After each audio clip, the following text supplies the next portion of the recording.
Gente, vou começar então. A gente vai falar hoje sobre as considerações sobre o metabolismo energético de praticantes de atividade física e atletas, tá? Então a gente vai falar o quanto é difícil, né, elaborar uma dieta bem planejada para um praticante de atividade física ou atleta, atendendo assim, exatamente as necessidades, porque as variantes são um pouco maiores do que em um indivíduo que pratica atividade física assim, em nível recreacional ou então em menos intensidade, tá? Então a gente vai falar de todas essas variáveis que envolvem o metabolismo energético hoje.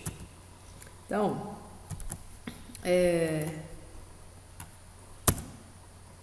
quais são os componentes, né, do gasto energético, né? O que é o gasto energético? Não, o total de energia necessário para o dia a dia, ou seja, o JET. Quando a gente fala metabolismo basal, que é um dos componentes do JET, a gente fala GEB, né? Compreende o gasto energético basal, né? E o gasto com atividade física e a termogênese induzida pela dieta. Então, o JET é composto pelo GEB mais o gasto com atividade física e a termogênese induzida pela dieta. Muitas das vezes a gente não tem feito isso, assim, colocado, né, a termogênese induzida pela dieta. Ela é um pequeno componente. Estima-se que o gasto energético com a termogênese induzida pela dieta situa em torno de menos de 10% a no máximo 13%, tá? Então, não é muito utilizado mais, né, para esses cálculos de termogênese induzida pela dieta, tá? Embora a gente possa utilizar dela, né, por exemplo, um alimento termogênico. Então, a gente utilizando o alimento termogênico, a gente está aumentando as termogênese induzida pela dieta. Então, a cafeína, né, a capsaicina e outros compostos aí conhecidos por aumentar a termogênese, elas atuam nesse sentido, tá? Nesse componente pequeno aqui. Mas eu sempre digo, né, se você quer aumentar o seu JET, né, o gasto energético total, então, se você quer manter, se você quer alterar o seu JET aqui para aumentar, então é muito mais inteligente você ter um maior gasto com atividade física do que adicionando termogênicos na dieta, porque é limitado esse aumento aqui, tá certo? Então, como é que é essa demanda pela atividade física? Ela depende, né, do tipo de modalidade, da duração, a intensidade que essa atividade é realizada, o nível de aptidão física do indivíduo, se é um indivíduo do sexo masculino ou feminino, a idade dele, entre os outros fatores. Então, são as principais variáveis. Como assim depende da modalidade? Olha, um indivíduo que corre, que está fazendo uma maratona, ele está consumindo mais energia do que uma pessoa que está fazendo tiro ao alvo, por exemplo, que está parado ali, só tem que acertar o alvo, né? Então, isso é nítido. A duração, evidentemente, se uma pessoa faz um esporte que dura 10 minutos e outra faz um esporte que outra faz um esporte que dura 2, 3 horas, o gasto energético de quem faz uma atividade por 3 horas é muito maior. A intensidade, se ela, por exemplo, está caminhando, conversando ali, batendo papo, ou se ela está caminhando, quase trotando, quase correndo, o gasto é diferente.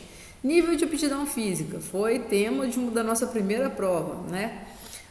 Referente à fisiologia do exercício, né? Então, quanto mais apto você está, tende a ter um gasto menor, embora mais voltado para a oxidação de gordura, do que propriamente glicogênio, né, e outros lactato e outros compostos.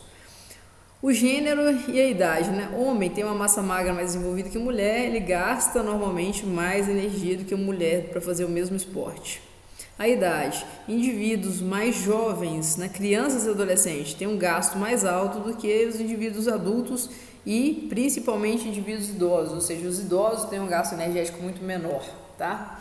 Então são os principais fatores aí que interferem em relação ao JET, né, principalmente em relação à atividade física. Olha, indivíduos que praticam programas de condicionamento físico de 30 a 40 minutos ao dia, 3 vezes por semana, podem alcançar as suas necessidades com 25 a 35 quilocalorias por quilo por dia. Ou seja, não há necessidade de você utilizar nenhuma outra fórmula para encontrar o JET dessa pessoa. Então, 90% das vezes que vocês forem atender, né, quando for atender uma pessoa que tem a finalidade de fazer uma dieta para emagrecer e ela tem esse perfil de praticar uma atividade física, né, de nível mais leve e em menor frequência semanal, não há necessidade de a gente fugir daquela regra de bolso já estudada, né, de 25 a 35 quilocalorias por quilo por dia. Sendo que esse gasto com atividade são cerca de 200 a 400 quilocalorias por sessão, tá? Então, aquelas fórmulas que a gente estuda para fazer o JET da pessoa, considerando o nível de atividade física, é perfeitamente utilizável aqui, tá? Agora, algumas vezes, quando se pega um indivíduo atleta, para conhecer o JET dele é um pouquinho mais difícil, tá? Dá um pouquinho mais de trabalho. Por exemplo, olha só, um atleta com treinamento de 2 a 3 horas por sessão, por volta de 6 vezes por semana, tem um gasto entre 600 e 1.200 quilocalorias por hora de exercício. Então, se ele está fazendo 3 horas de exercício em um determinado dia, ele está consumindo 3.600 quilocalorias só no exercício, tá? Então, ele vai consumir por volta de umas 5.000 calorias, 6.000 calorias. E isso é muito comum, tá? Em atleta mesmo. Alcançar esse JET, né, não é difícil, tá? Para esses indivíduos que têm, né, atletas profissionais. Então, a recomendação para esses atletas é de 50 a 80 quilocalorias por quilo por dia, ou seja, muito mais elevado, né? Atletas de força, de 44 a 55 quilocalorias por quilo por dia, né? Ou seja, aqueles indivíduos de levantamento de peso, algumas lutas, tá? Lutas marciais, né? Boxe, então todas situam mais ou menos por volta disso. E atletas de endurance, que são aquelas atividades tipo triatlon, tá? Que são mais longas, provas mais longas, né? E a intensidade algumas vezes também é elevada. Então você tem um cálculo aqui de 150 a 200 quilocalorias por quilo por dia. Isso aqui é para ter uma certa noção, tá? De quanto isso pode alcançar. Porque assim, a gente está acostumado a atender e fazer dietas, né, para indivíduos que não têm um gasto energético tão elevado. Às vezes a gente fica um pouco receoso de colocar um JET tão elevado, tá? Então é só para vocês terem uma ideia de que isso pode ser muito mais elevado do que a gente está acostumado. Eu queria, inclusive, que vocês treinassem fazer isso, tá? Para vocês.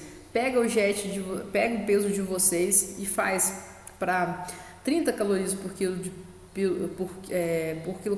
30 calorias por quilo de peso por dia. Faz um cálculo de 50, 80 e 150 quilocalorias por quilo por dia. Vocês vão ver e vão assustar pela diferença, tá? Mas eu quero ver vocês fazendo isso.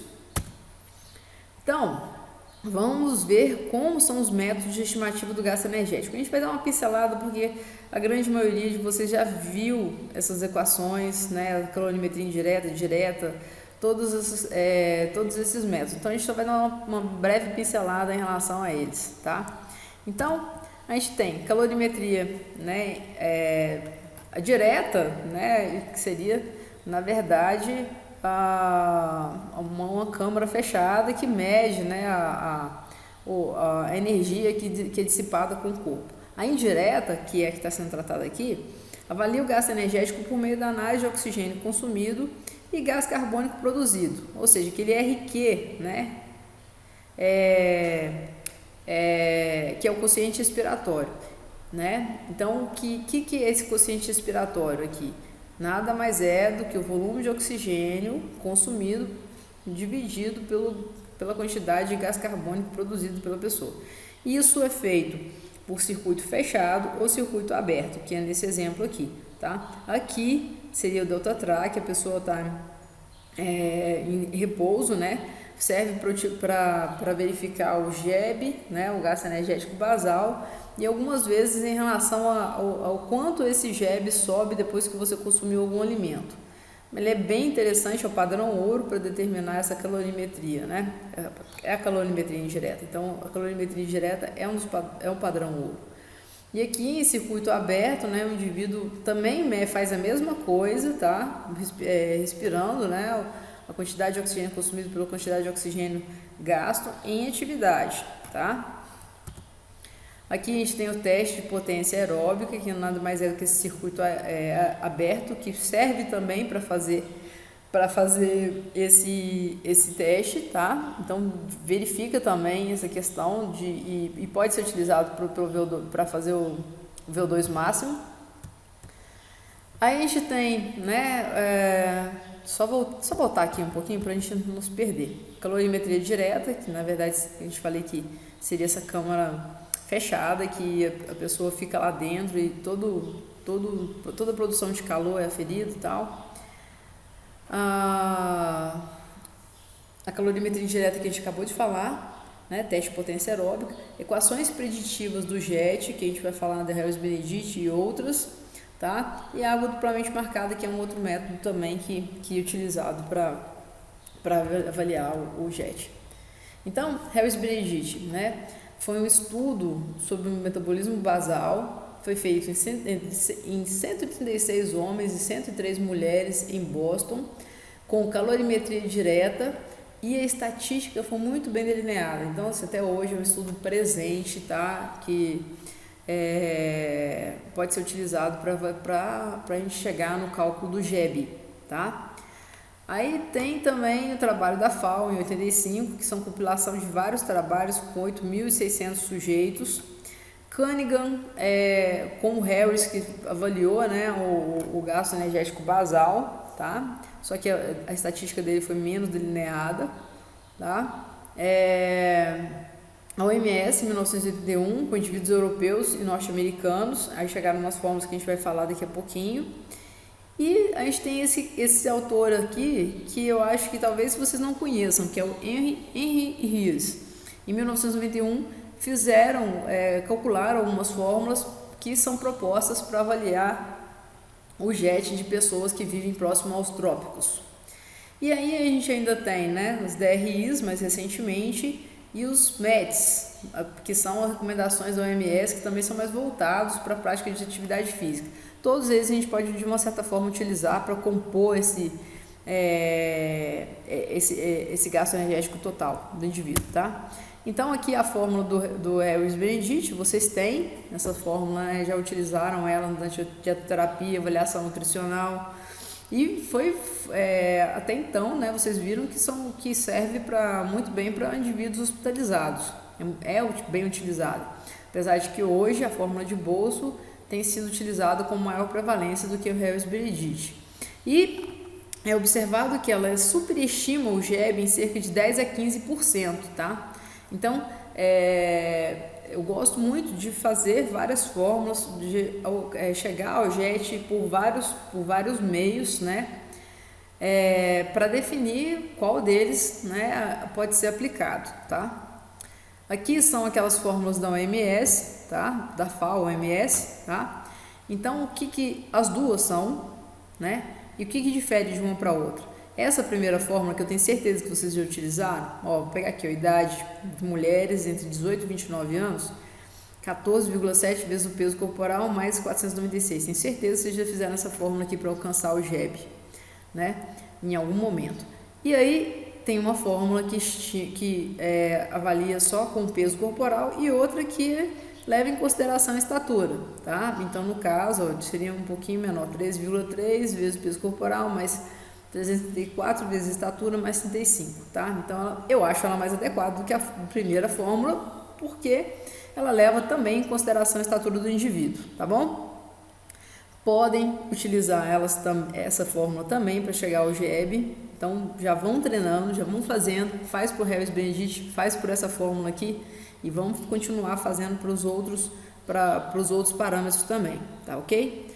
Vou interromper a gravação e a gente continua daqui a pouquinho.